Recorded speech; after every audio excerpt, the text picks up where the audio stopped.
jasa keuangan, termasuk perbankan syariah. Perbedaan utama Bank Indonesia dan OJK Jasa Keuangan. Pertama, fokus. Bank Indonesia lebih fokus pada aspek makro atau sistemik, sedangkan OJK lebih fokus pada aspek mikro atau individual lembaga. Yang kedua, instrumen.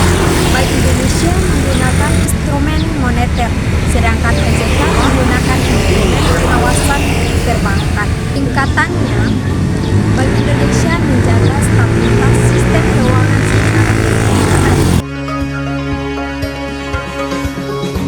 Selanjutnya, otoritas jasa keuangan.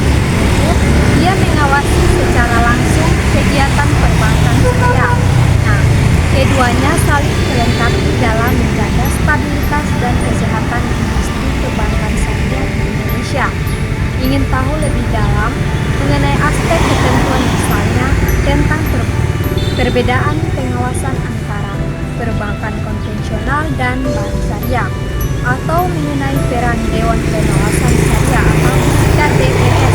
Nah, dalam pengawasan perbankan syariah ada disclaimer, yaitu informasi ini bersifat umum dan tidak dapat menggabungkan konsultasi dengan ahli hukum atau keuangan. Kata kunci yang pertama yaitu Bank Indonesia dan Otoritas Jasa Keuangan dan Perbankan Syariah pengawasan kebijakan moneter mikroprudensial. Selanjutnya, pengawasan utama sektor jasa keuangan atau OJK memiliki tanggung jawab utama untuk mengawasi seluruh kegiatan di sektor jasa keuangan, termasuk perbankan, pasar modal, asuransi, dan lembaga keuangan. Ada perlindungan konsumen. Otoritas jasa keuangan memastikan bahwa konsumen jasa keuangan mendapatkan perlindungan atas hak-haknya dan tidak dirugikan oleh tindakan yang tidak fair dari lembaga keuangan.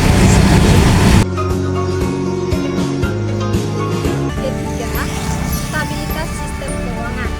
Otoritas jasa keuangan berperan aktif dalam menjaga stabilitas sistem keuangan secara keseluruhan, mencegah terjadinya krisis keuangan dan mendorong pertumbuhan